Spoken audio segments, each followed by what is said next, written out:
question, the member for Davenport. Thank you, Mr. Speaker. My question is for the Minister of Education. Speaker, opposition to the government's plan to take thousands of teachers out of schools continues to build across this province, yet the minister maintains that her plan is actually getting good reviews from parents.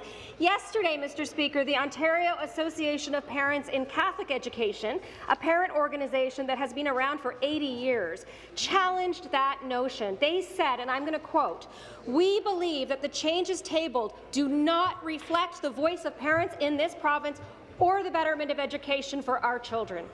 Despite what the minister claims, they don't believe that firing teachers makes kids more resilient. Speaker, since the minister clearly didn't listen to parents, who was she listening to when she concocted this plan for $1 billion in cuts from education? Great question. Minister of Education. Thank you very much, Mr. Speaker. And again, we're absolutely focused on getting it right once and for all. We're cleaning up the mess that the Liberal administration left for us, and unfortunately, our students have suffered as a result, and we are going to get it right once and for all. Again, we have to correct the narrative that is trying to be fostered by a tired, we're a tired opposition party, because the fact of the matter is we are going to get it right. And let me be clear, there are no class size changes from kindergarten to grade 3. And in terms of grades 4 to 8, maybe as many as one more student per class will be added to that classroom.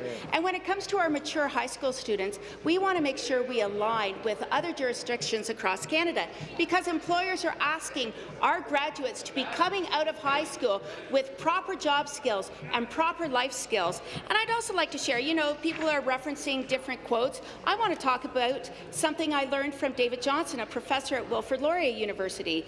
And he also is a research fellow at the CD Howe Institute. And he said, there is no strong evidence that reducing or increasing class size within the changes in Ontario in the last 15 years could have had any impact. Thank you. Supplementary.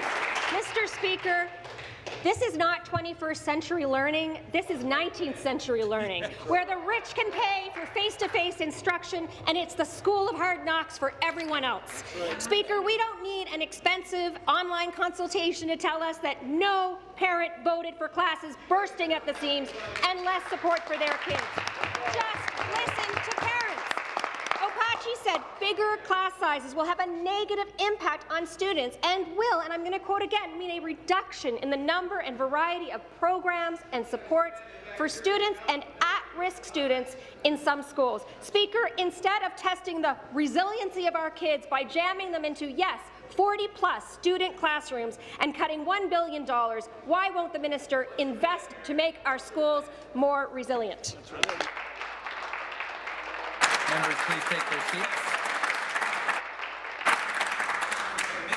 Minister of Education. You know, Speaker, our plan to ensure that students have the life skills and the job skills that are being asked for by our employers in this 21st century is absolutely about getting it right and recovering from what the previous government did in terms of their experiments. The previous government simply played politics with class sizes, and you all have to agree in this House, we saw no measurable success in the experiments that the failed Liberal government injected into our classrooms. And so what are we going to do? We're going to get it right. We're listening to our parents. We're listening to our employers. We're going to make sure those job skills and life skills are absolutely evident in our graduates. And because of that, we're going to be focusing on the basics. We're getting back into a track whereby science, technology, engineering, and math are fundamental in a pathway to make sure our students are employable.